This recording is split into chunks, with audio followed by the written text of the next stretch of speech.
여러분, 세계 최고의 부자였던 스티브 잡스 아시죠? 이분이 세상을 떠나기 전 세계인에게 남기고 간 메시지가 있습니다. 마지막으로 이런 메시지를 전 세계인에 남겼는데요. 나는 사업에서 성공의 최정점에 도달한 사람입니다. 그러므로 다른 사람들 눈에는 내 삶이 성공의 전형으로 보였을 것입니다. 그러나 나는 일을 떠나서는 기쁨이라는 것을 거의 느껴보지를 못했습니다. 결과적으로 부라는 것이 내게는 그저 익숙한 삶의 일부일 뿐이었습니다. 지금 이 순간에 병석에 누워 나의 지난 삶을 회상해 보면 내가 그토록 자랑스럽게 여겼던 주위의 갈채와 막대한 분은 임박한 죽음 앞에서 그 빛을 잃었고 그 의미도 상실해버리고 말았습니다. 어두운 방 안에서 생명보조장치에서 나오는 푸른빛을 물끄러미 바라보며 낮게 웅웅거리는 의료장비 소리를 듣고 있노라면 죽음이라는 사자의 숨결이 점점 가까이 다가오고 있는 것을 느낍니다. 이제야 깨달은 것은 평생 배 굶지 않을 정도의 부만 축적된다면 더 이상 돈 버는 일과 상관없는 다른 일에 관심을 가져야 한다는 사실을 깨달았습니다. 평생에 내가 벌어들인 재산은 가져갈 방법이 없습니다. 가져갈 수 있는 것이 있다면 오직 사랑으로 점철된 추억뿐이겠지요. 그러므로 가고 싶은 곳이 있으면 가보세요. 오르고 싶은 곳이 있으면 올라가 보세요. 모든 것은 우리가 마음먹기에 달렸고 우리의 결단 속에 있습니다. 어떤 것이 이 세상에서 가장 값비싼 침대인 줄 아시나요? 그것은 바로 병석입니다. 병 들어있는 침대가 가장 비싸다는 것이죠. 이 시대 최고의 부자, 이 스티브 잡스가 췌장암과 투병을 하다가 마지막 죽기 전에 전 세계인에게 남기고 간 이 가슴 절절하고 애틋한 메시지입니다. 얼마나 가슴 아픈 이야기입니까? 저도 생각을 해보면 참 수많은 사람들 섬기고 목양하고 또 제가 영혼을 돌보느라 제 사생활에 기쁨은 별로 누리지 못해본 것 같습니다. 예수 믿고 신학교 간다고 집에서 쫓겨난 지가 엊그제 같은데 봐도 여러분 저도 벌써 50 중반을 훌쩍 지나가고 있습니다. 제 20대 초중반은 광주신학교를 다니고 백암교회를 개척하는데 저의 모든 정열과 모든 저의 힘을 아마 보낸 것 같습니다. 그리고 20대 후반에 세덴교회를 개척하며 여기까지 왔습니다.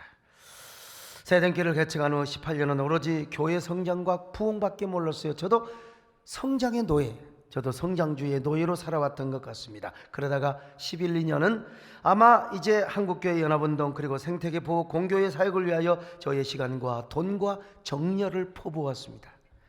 어떻게 살아온지 저도 아마 눈썹이 휘날리도록 달려온 것 같습니다. 저도 어떨 때는요, 저 등산이라 한번 실컷 해보고 싶다.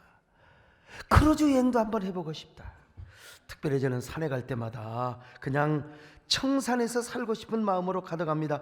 이런 곳에 그냥 움막 하나 지어놓고 살면 얼마나 좋을까. 좋은 집이 아니어도 좋아요. 그냥 자연인으로 살아가고 싶어요. 이런 푸른 숲에서 살다가 청산에 묻히면 되는 거지. 그러니까 산에 갈 때마다 이런 노래가 생각이 나곤 하는 것입니다.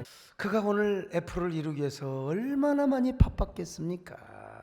그저 부와 성공만을 이루려고 했지 그가 얼마나 개인적인 행복을 누리며 살았겠습니까? 그러니까 죽음을 앞두고는 자신의 개인적인 삶을 살지 못한 걸 후회하고 회한의 눈물을 흘리고 간 것이죠. 스티브 잡스를 생각하면 제가 자주 말씀드린 저의 어린 시절에 땅 따먹기 놀이가 생각이 납니다. 저 지리산 꼴짜기에 여러분 축구공이 어디가 있습니까? 겨우 옛날에 놀이하는 게 돼지 오줌보를 차고 놀았어요. 여러분, 그 돼지 오줌보도요 형들이 차고 우리는 전신도 못해요.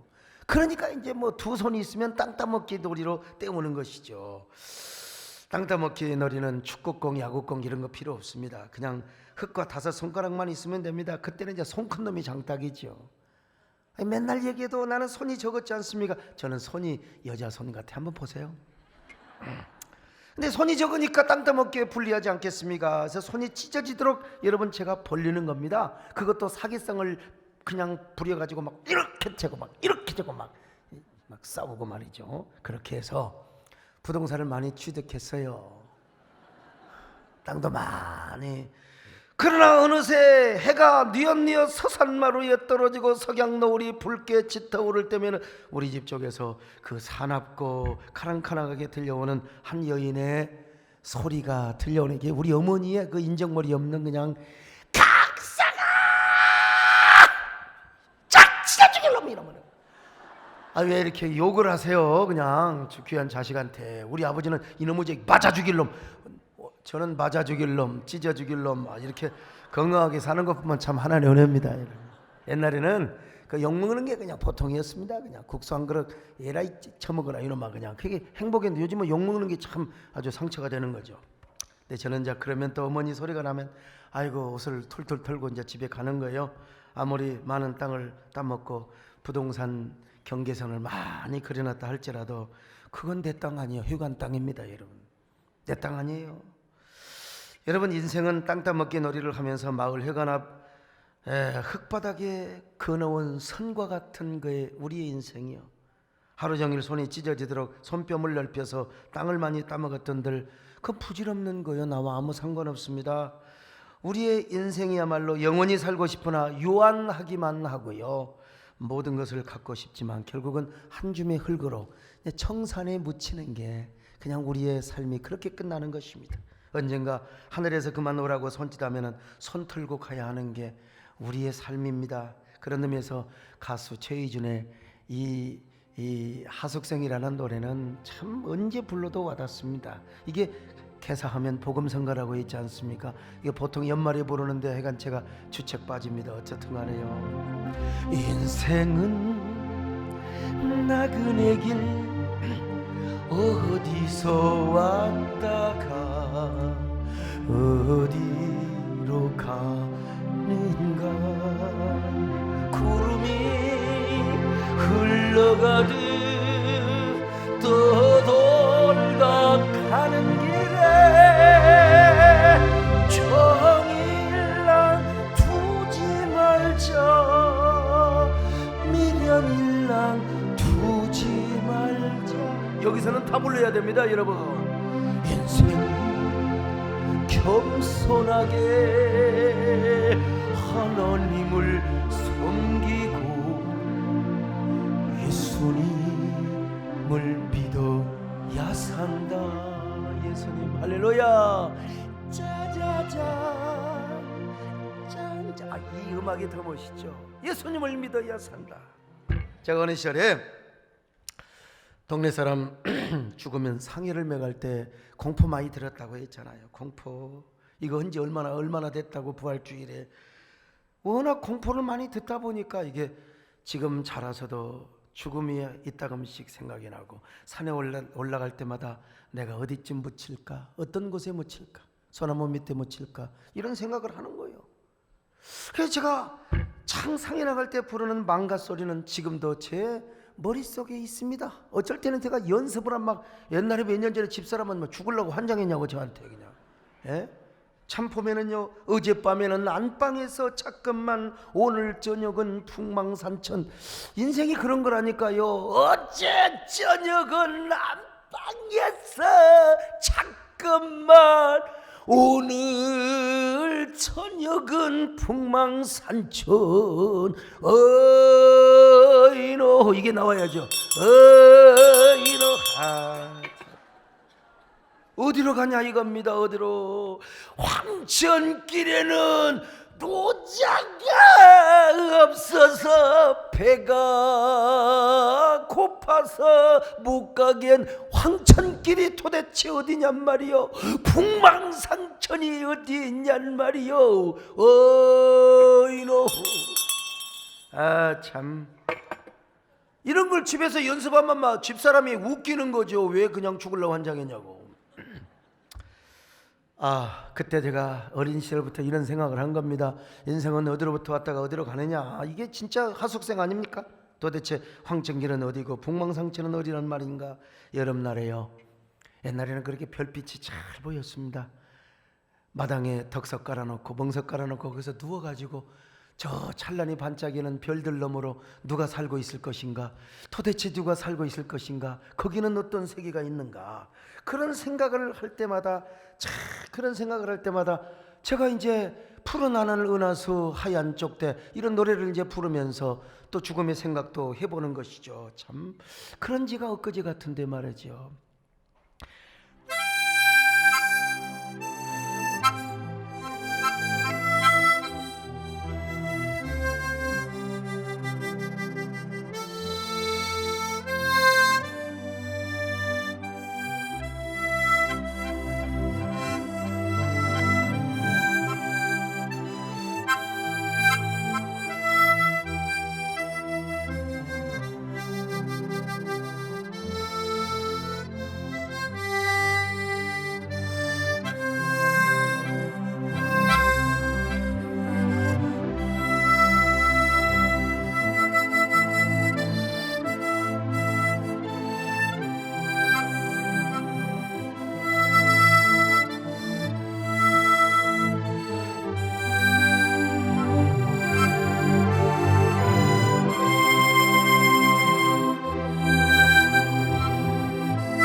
아이, 옛날에는 참 잘 불렀는데 이것도 나이가 먹어가면서 말이죠. 그때 누군가가 저에게 십자가의 복음을 전해줬으면 얼마나 좋았을까. 참 그때 누가 복음을 안 전해줬다니까. 아무튼 간에요. 근데 제가 참 세상 말로 운 좋게 고향을 떠났습니다.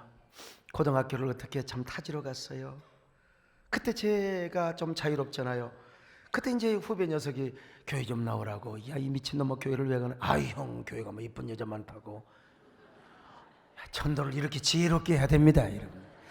천국 지옥 가면 되겠네 하지 말고 그냥 교회에 오라고 하세요. 우리 목사님 설교 한번 들으라고. 진짜 우리 목사님 잘생겼다고 하여튼 그렇게 해서 그냥 우리 교회 오면 좋다고 그냥 제가 그 한마디에 간 거예요. 그리고 제가 여학생들 잘 보이려고 제가 교회를 진짜 다니기 시작한 거예요. 이런 골빈 놈이 세상에 여학생을 만나러 교회를 갔는데 그러다가 보니까 여러분 성가대도 하게 되고요. 주일학교 교사도 하게 됐네요. 오늘 주일학교 교사 헌신 예배 드리는데 아무튼 근데 제가 그러다가 어느 날 인격적으로 예수님을 만났습니다. 인생의 모든 것이 다 변해지더라고요. 어떻게 사람이 변해요? 그 전까지는 공부 열심히 해서 성공해가지고 온 세상을 떵떵거리는 삶을 살고 싶었는데 우리 김범수 집사님처럼 공부 잘해가지고 예일대학교 하버드대학교 나도 그렇게 좀 하고 싶었는데 세상에 배려버렸어. 예수님 만나서. 예수님 만나니까 완전히 헷가닥했어요. 그부터는 내가 예수님을 어떻게 가까이 할 것인가, 내가 어떻게 하면 예수님을 더 깊이 만날 것인가. 그래서 수요 예배, 또 철야기도, 또 뭡니까 구역 예배. 고등학교 3학년 학생이 무슨 새벽 기도까지 나가. 이게 완전히 골비였지요. 그냥 매일매일 교회 다녔습니다. 그러다가 하나님께 소명받고 제가 신학교를 가게 된 게 아닙니까? 집에서 그냥 두겠습니까? 쫓아낸 거죠. 근데 신학교에 가서요, 채필근 박사님이 쓰신 비교 종교론이라는 책을 읽고 제가 공부를 하는데 거기에 서문을 보니까 기가 막힌 이야기가 있습니다. 이분이 채필근 박사님은 유명한 유학자입니다. 어렸을 때부터 사삼경을 다 떼시고 그의 아버지는 더 훌륭한 유학자셨는데 근데 이제 그 아버지가 예수를 믿어버렸어요. 아버지가. 그러니까 이제 아버지가 믿으니까 아버지를 따라가야 될 거 아닙니까? 이제 아버님을 원망했어요. 우리 아버지가 왜 공자님을 배반하고 왜 아버지가 예수를 믿고 그리스도인이 된단 말이냐. 그런데 결국은 그 아들도 나중에 예수님을 제대로 만났어요. 나중에 목사가 됩니다. 그런 후에 공자님에게 이런 편지를 쓰는 거예요. 공자님 전상서. 공자님, 저는 저희 아버님이 공자님을 떠나서 그리스도인이 된 것을 너무나 원망했습니다. 아버지의 명을 어길 수가 없어서 저도 교회를 나갔는데 그때 제가 공자님께 약속을 했지 않습니까? 부모님 상 3년을 마치고 나면은 다시 내가 반드시 공자님께 돌아가겠다고 말입니다. 그러나 저도 예수님을 믿고 예수님의 제자가 되어버리고 말았습니다. 공자님이 가르쳐주지 못한 죄사함의 진리와 영생의 말씀이 바로 예수 그리스도와 성경 안에 있다는 사실을 깨달았기 때문입니다. 저는 공자님께서도 지금 살아계신다면 예수님을 믿을 것을 확신합니다. 저는 유교가 이러니 저러니 비평하고 싶지 않습니다. 그러나 그리스도야 말로 만왕의 왕이시오 만주의 주이시며 그리고 만성의 성이시니 저는 공자나 소크라테스나 석가모니 같은 성인들도 다 예수님 앞에는 무릎을 꿇어야 한다고 믿습니다. 이것은 독선주의가 아니라 근본적인 진리이기 때문이죠. 공자님, 너무 섭섭하게 생각하지 마시고 저를 양해해 주시기 바랍니다. 여러분, 저가 어떤 사람입니까? 저희 아버님은 그렇게 선양을 잘 모시고 우리 어머니 아무튼 하여간 우리 어머니 얼마나 절에 잘 가셨는지 말이에요. 절에 갈 때마다 제가 항상 졸졸 따라다녔습니다. 쌀대박 들고. 제가 오늘 또 2부 예배 때 뭐 한문 서예 학원 원장님 오셨더라고요. 제가 여러분 중학교 때까지 서예를 했어요. 한문은 못해도 저 개척교회 할 때 참 결혼식 하고 뭐 할 때 제가 다 썼거든요. 제가 명주 비단 명주에 제 이름과 우리 형님들 이름 탁 써가지고 법당에 올린 사람입니다. 유명한 부디스트였어요. 그리고 제가 초등학교 시절 고전읽기 할 때 뭐 신약 이야기 구약 이야기 있었거든요. 그거 안 읽었어요. 골뱉다고 그런 거 아니냐. 불교 성전을 제가 택해서 불교 성전 달달달래. 제가 여러분 군에서 군 대표로 도까지 나간 사람 아닙니까? 그런 제가 예수님을 믿고 목사가 되어버렸어요. 정말. 그래서 최필근 박사님 흉을 내서 제가 신학교 시절에 제가 저도 한편 편지를 써봤어요. 부처님 전상서. 부처님 죄송합니다. 저는 불교 성전을 통하여 부처님의 삶과 교훈에 깊이 감명을 받은 사람입니다. 그러나 어느 날 내가 지은 죄를 업보해야 하고 수많은 고행과 참선을 해야 열반에 이른다는 부처님의 가르침보다 더 위대한 진리를 깨달았네요. 바로 그 진리는 예수님의 진리죠. 예수님을 만나고 보니까 부처님처럼 고행을 하고 참선할 필요가 없었습니다. 예수님만 믿어버리면 내 모든 죄가 용서를 받고 하나님께 구원받고 영생을 얻는다는 진리를 깨달았습니다. 저는 이 진리가 너무나 좋아서 예수님을 믿고 집에서 쫓겨나기까지 하면서 신학교에 오게 되었습니다. 저는 이제부터 평생 오직 예수님을 위해 살 것입니다. 그냥 제가 패러디한 거예요. 그냥 이런 걸 생각하면 참 얼마나 감사한지 몰라요. 하나님 은혜가. 저는 성향상 목사보다는 여러분 제가 산을 좋아하니까 뭐가 좋겠어요. 예배당보다 저는 아마 절이 좋았을 사람일 겁니다. 깊은 산. 그래서 제가 산에 가면요 산행을 하면서 부러워하는 게 딱 하나 있어요. 절이 나와. 자 구례 화엄사 보세요. 저기 오대산의 월정사 이런 데 보세요. 물이 그냥 쫙쫙쫙 흘러가는데 거기서 새벽녘에 인간적으로 생각해 볼 때 일어나가지고 얼마나 좋겠습니까? 저는 사실은 스님이 되는 게 훨씬 더 인간적으로 성향에 맞을 수도 있었을 텐데 아니 세상에 그런 내가 그런 여기 소목사가 신학교를 가서 목사가 되어가지고 십자가의 복음을 전하고 있다니 얼마나 감사합니까? 이게 뭡니까? 어메이징 그레이스요. 어처구니 없는 은혜가 아니겠습니까? 세상에 여기 소강석이가 목사가 되어 있다니. 지금도 우리 중고등부 친구들 학생들이 모이면요 중고등 시절의 학생들이 모이면 우리 친구들이 모이면 이런 얘기를 한다고 합니다. 야 어떻게 소강석이가 목사가 됐다냐? 야 그것도 날라리가 아니라 한국의 유명한 목사가 됐어요. 아니 학교 다닐 때 그놈 저 목사 될 놈이 아니었잖아. 목사는 사람이 시키는 게 아닙니다 여러분요. 응? 날라리도 하나님이 부르시면요.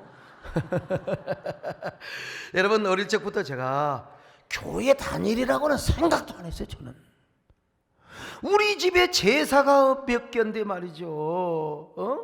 얼마나 우리 아버님이 유교에 그냥 심취하셔서 선영밖에 몰랐는데 아니 제가 어떻게 신학교를 가요? 근데 신학교를 간다고 하니까 집에서 쫓겨날 수밖에 없었던 거죠. 생각해 보니까 이게 기가 막힌 은혜요 어처구니 없는 은혜요. 이 은혜가 여러분에게도 다 임한 줄로 믿습니다.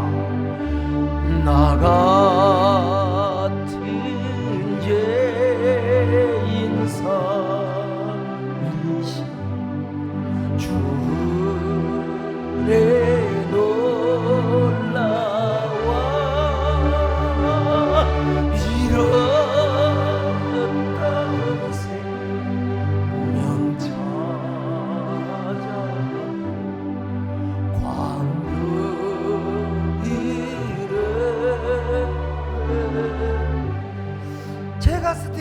예수와 굉장히 친한 관계였다면 분명히 손을 잡고 십자가의 복음을 전해 주었을 텐데. 여러분, 오늘도 이 복음을 듣고 그리스도를 영접한 사람은 영생을 얻은 사람입니다. 구원을 얻은 사람입니다. 천국이 예비된 사람입니다. 그러나 맨날 이 땅에서 바쁘게만 살다가 자신의 여가와 행복도 누리지 못하고 그렇게 그냥 돈만 성공만 명예만 따라다니다가 여러분 죽어서 지옥 가면 어떻게 되겠습니까? 지옥 가면 어떻게 되겠어요? 오늘 성경이 이 사실을 가르쳐줘요. 이스라엘 어느 마을에 한 부자가 있었고 가난한 나사로가 있었어요. 부자는 하나님을 모르고 이제 맨날 채색 옷을 입고 고운 비옷을 입고 연혈연야 호화롭게 즐기며 살았습니다. 그는 하나님을 몰랐고 그의 삶에 하나님은 안중에도 없었어요. 한 번이라도 하나님을 불러본 적도 없고 경외한 적도 없었습니다. 그러나 나사로는 그 거지 부잣집의 대문간에서 세상에 그 부자가 버린 음식 부스러기나 먹고 살았던 가난한 사람이었습니다. 근데 그는 하나님을 경외하였습니다.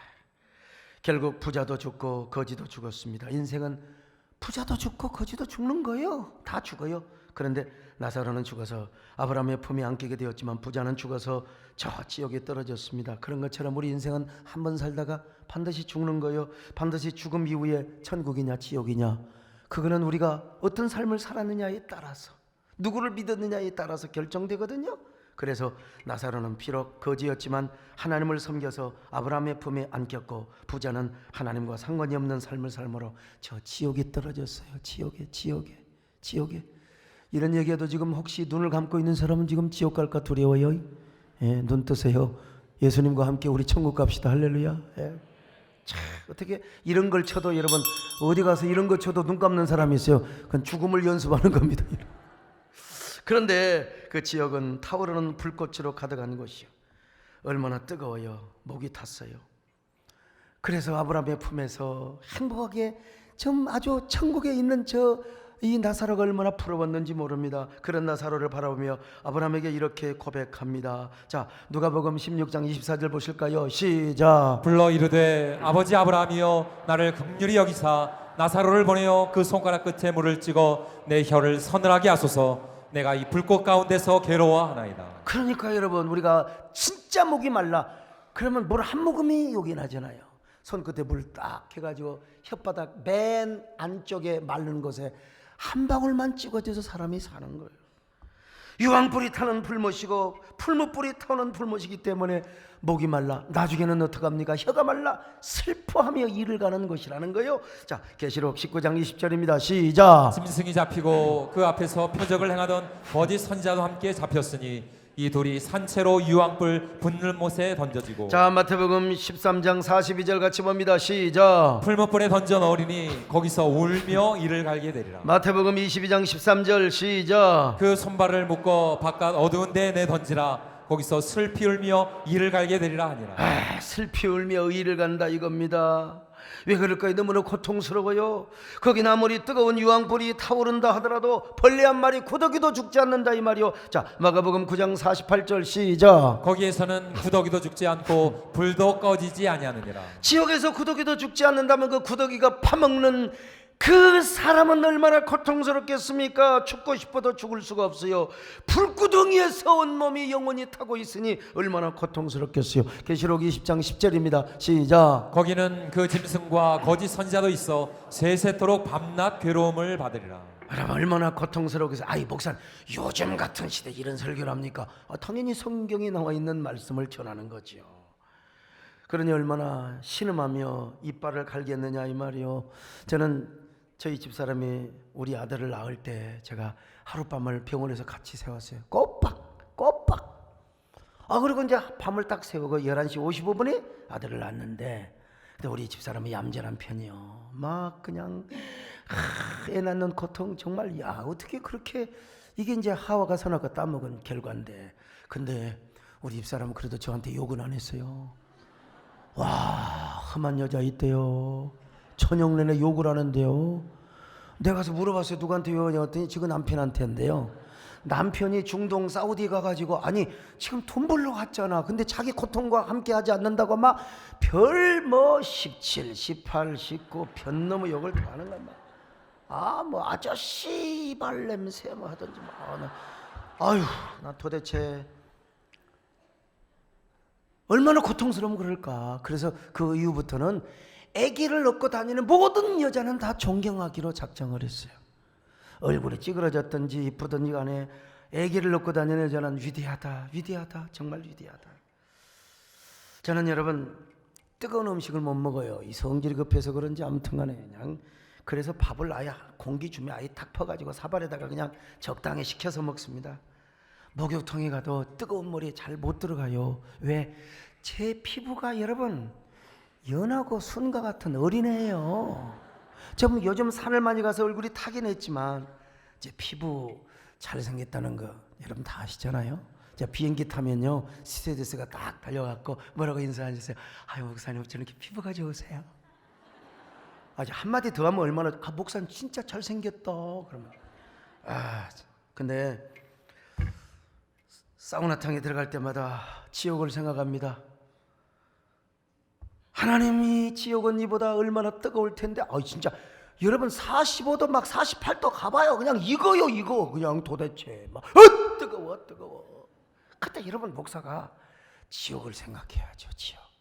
이 지옥은 얼마나 뜨거운가, 이곳에 가면 얼마나 저주스러운가. 주여 지옥 안 가게 해서 감사합니다. 지옥이 안 떨어져서 정말 감사합니다. 근데 요즘은 이 한국 사람들 때문에 지금 지옥이 내부 수리 중이래요.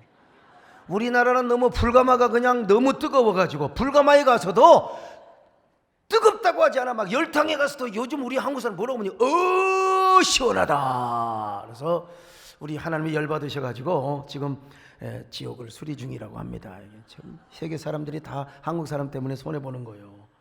근데 지옥만 있어요? 아니죠. 지옥이 있으면 천국이 있죠. 천국은 어떤 곳입니까? 일단 죽음이 없습니다. 고통이 없습니다. 눈물이 없습니다. 아픔이 없습니다. 하나님께서 우리의 눈물을 영원히 닦아주시며 영원한 감격과 황홀함 속에 사는 게 천국이요. 자, 요한계시록 21장 4절 보실까요? 시작. 모든 눈물을 그 눈에서 닦아주시니 다시는 사망이 없고 애통하는 것이나 곡하는 것이나 아픈 것이 다시 있지 아니하리니 처음 것들이 다 지나갔음이로라. 다 우리 장례식에서 이런 설교하지 않습니까? 거기는 재앙, 천지재변 그런 풍파도 없습니다, 여러분. 사도 요한이 본 천국은 처음 하늘과 처음 땅이 없어졌다고 하지 않습니까? 새 하늘과 새 땅. 요한계시록 21장 1절입니다. 시작. 또 내가 새 하늘과 새 땅을 보니 처음 하늘과 처음 땅이 없어졌고 바다도 다시 있지 않더라. 그래서 천국은 바다가 없어요. 바다는 구약 성경에서 풍파, 풍랑 이런 이미지입니다. 왜? 파도가 치니까요. 근데 처음 하늘과 처음 바다가 없어졌어요. 바다도 없어요. 바다가 천국에 있다면 수정같이 맑은 유리바다지요.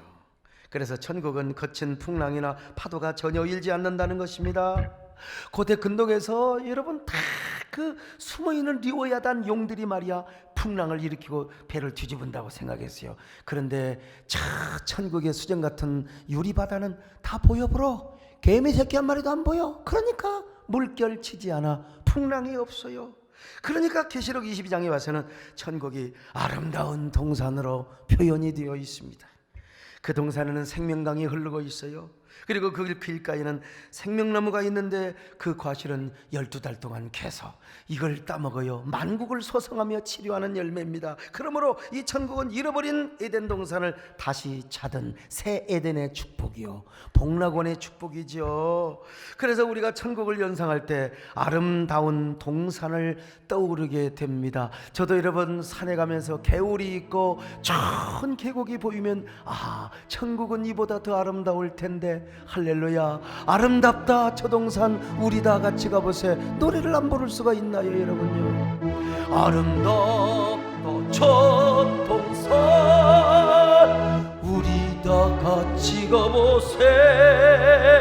묵음새 흐르네 풍파가 일지 않는 곳 평화의 동산 백합화 피고 건길 신선 좋아 아름다운 저 동상 저 아름다운 저 기묘한 음악 전부 천사와 나팔이라 아름답다 저 동상 우리 다 같이 가보세 묵은색 흐르는 부파가 있지 않는 곳. 아이 여러분 이런 노래 부르면 막 가슴이 벌렁벌렁 하는데 옆 사람 보고 인사 좀 어쩌면 그렇게 막 가슴이 벌렁벌렁하게 새기셨어요. 근데 이제 반대로죠. 계시록 21장에 와서는 또 뭐냐? 천국을 아름다운 성 예루살렘 새 예루살렘 성으로 묘사하고 있습니다. 여러분 성의 빛깔이 황금보석 같고 벽옥과 수정으로 되어 있어요. 12진주문 성곽은 12보석으로 되어 있어요. 거기는 해나 달이 필요 없어요. 예수 그리스도 어린 양이 해입니다. 그러니까 얼마나 아름다운 성이요. 우리가 요 노을역에 탁 비칠 때요 그 예루살렘이 석양빛이 쫙 비칠 때 여러분 석양빛이 비칠 때는요 개가 비쳐서 늑대가 되는 시간입니다. 발광을 해. 산에서도 여러분 노을역에 쫙 비치는 빛을 보면 기가 막혀 황홀해. 그 황금 보석으로 꾸며진 성이 쫙 예수님의 빛으로 반사될 때 그 성은 얼마나 아름답겠습니까? 여러분 그런 생각이나 한번 해보셨어요 여러분요? 그게 우리가 사는 것이라 이 말입니다. 할렐루야. 우리가 사는 것이요 예루살렘 예루살렘 그 거룩한 성아 어서나 노래하자 어서나 부르자 어서나 노래하자 어서나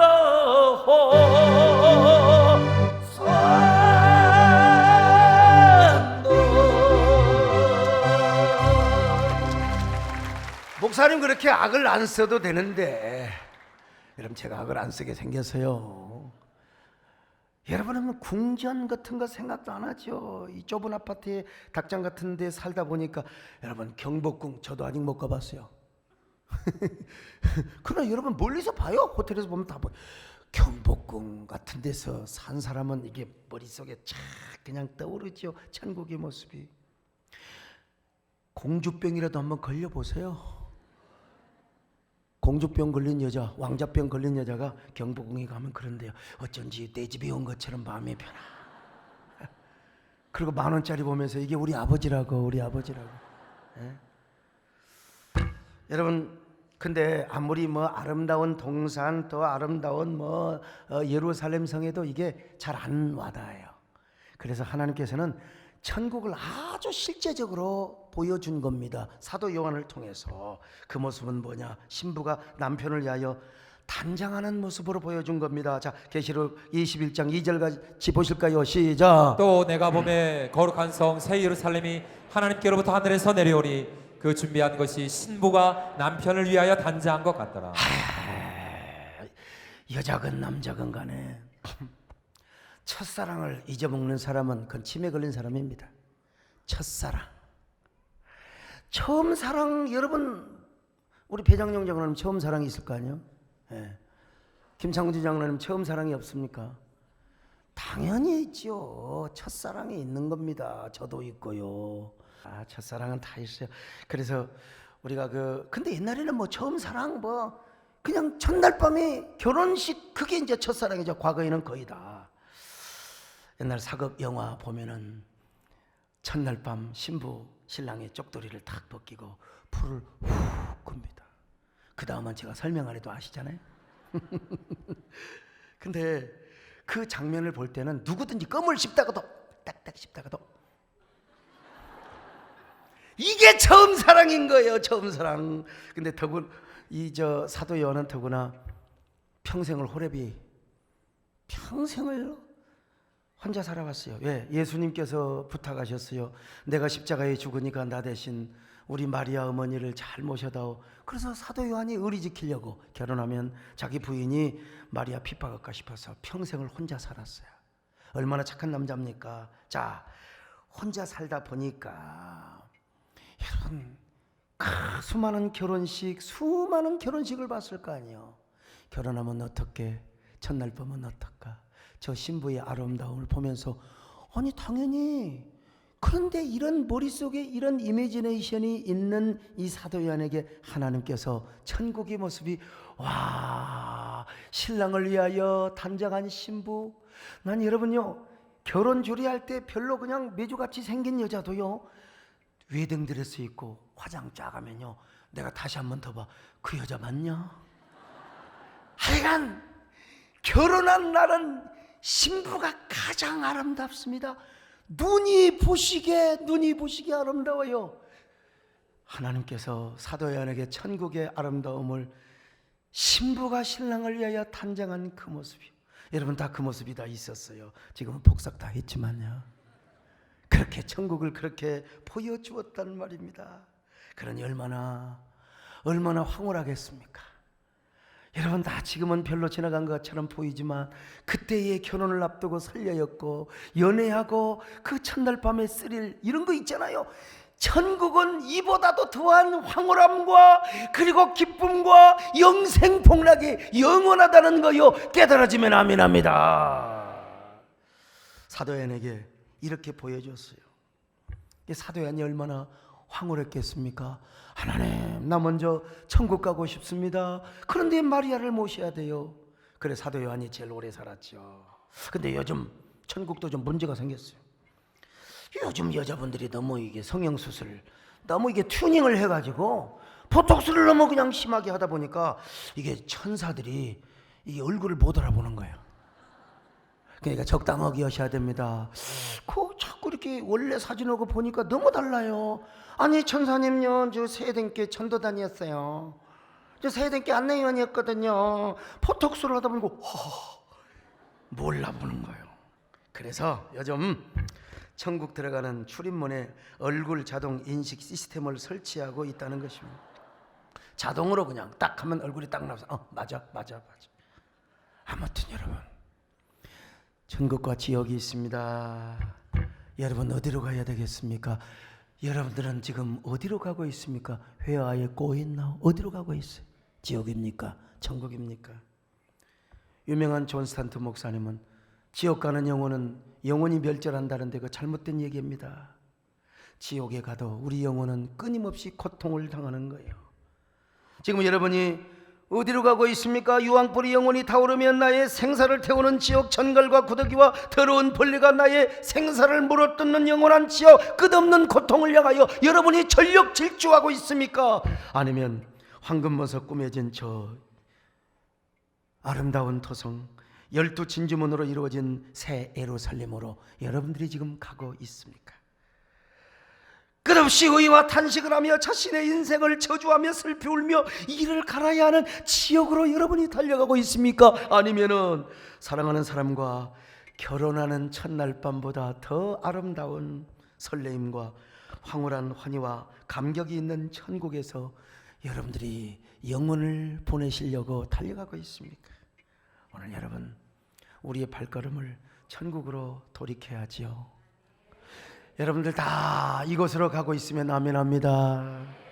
근데 혹시라도 처음 나오셨거나 아직 예수 믿지 않는 분들이요, 예수님을 믿어야 됩니다. 예수님이 길이요 진리요 그리고 생명이기 때문이죠. 여러분 어디로 가고 있어요? 함께 예수 믿으시기를 바랍니다. 당신은 지금 어디로 가나? 발걸음 무겁게 이 세상으로 실어내는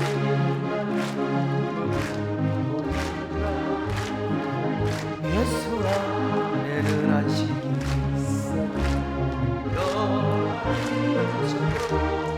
십자가 보혈 믿는 자